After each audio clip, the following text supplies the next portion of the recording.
ಹಾಂ, ಪುಷ್ಪಗಿರಿ ಸಾಂಸ್ಕೃತಿಕ ಉತ್ಸವ 2024 ನನಗೆ ಆಹ್ವಾನ ಪತ್ರಿಕೆ ನೀಡಿದ್ದೀರಿ. ತುಂಬ ಸಂತೋಷ ಆಯಿತು. ನಾವು ಇತ್ತೀಚೆಗೆ ಕಡೂರಿನಲ್ಲಿ ಒಂದು ಪೊಲೀಸ್ ಟ್ರೈನಿಂಗ್ ಸೆಂಟರ್ ಇದೆ, ಅಲ್ಲಿಗೆ ಹೋಗಿದ್ವಿ. ಅಲ್ಲಿಗೆ ಹೋದಾಗ ನನಗೆ ಅರಸೀಕೆರೆಯಲ್ಲಿ ವಕೀಲರು ಹೇಳಿದರು, ಇಲ್ಲಿ ಪುಷ್ಪಗಿರಿ ಹಳೇಬೀಡು ಹತ್ರ ಪುಷ್ಪಗಿರಿ ಇದೆ, ತುಂಬ ಚೆನ್ನಾಗಿ ಬೆಳೆಸಿದ್ದಾರೆ ಸ್ವಾಮೀಜಿಯವರು ಅಂತ, ಅದು ನೋಡಲೇಬೇಕು ಅಂತ ಹೇಳಿದರು ನನಗೆ. ಆಗ ನಾನು ಇದನ್ನೇ ಮನಸ್ಸಿನಲ್ಲಿ ಇಟ್ಕೊಂಡೆ, ಇನ್ನೊಮ್ಮೆ ಬರ್ತೀನಿ ಫ್ಯಾಮಿಲಿ ಮೆಂಬರ್ಸ್ ಜೊತೆಗೆ, ಅಲ್ಲಿಗೆ ಹೋಗೋಣ, ಪುಷ್ಪಗಿರಿಗೆ ಹೋಗಲೇಬೇಕು, ಅದು ನೋಡಲೇಬೇಕು ಅಂತ ನಾನು ಹೇಳಿದ್ದೆ. ಆದರೆ ನನಗೆ ಇನ್ನೊಂದು ಅವಕಾಶ ಬಂತು, ಕಡೂರಿಗೆ ಹೋಗ್ತಾ ಇದ್ದೀನಲ್ಲ ಪೊಲೀಸ್ ಟ್ರೈನಿಂಗ್ ಸೆಂಟ್ರಿಗೆ, ಯಾಕೆ ಹಳೇಬೀಡಿಗೆ ಹೋಗಿ ಬರಬಾರ್ದು ಅಂತ ಹೇಳಿ ಆವಾಗ ಹಳೇಬೀಡಿಗೆ ನೋಡ್ದಂಗೂ ಆಯಿತು, ಮತ್ತು ಪುಷ್ಪಗಿರಿಗೂ ಹೋದ್ವಿ.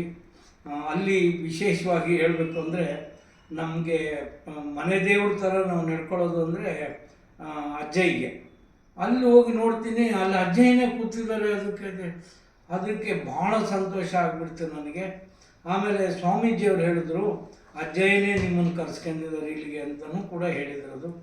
ಇದು ತುಂಬ ಸಂತೋಷ ಆಯಿತು. ಆಮೇಲೆ ಅಲ್ಲಿನ ಬೆಳವಣಿಗೆ, ಅಲ್ಲೇನೇನು ಚಟುವಟಿಕೆಗಳು ನಡೀತಾ ಇದೆ ಅದ್ರ ಬಗ್ಗೆ ಎಲ್ಲ ಸ್ವಾಮೀಜಿಯವರು ವಿವರಣೆಯನ್ನು ಕೊಟ್ಟರು.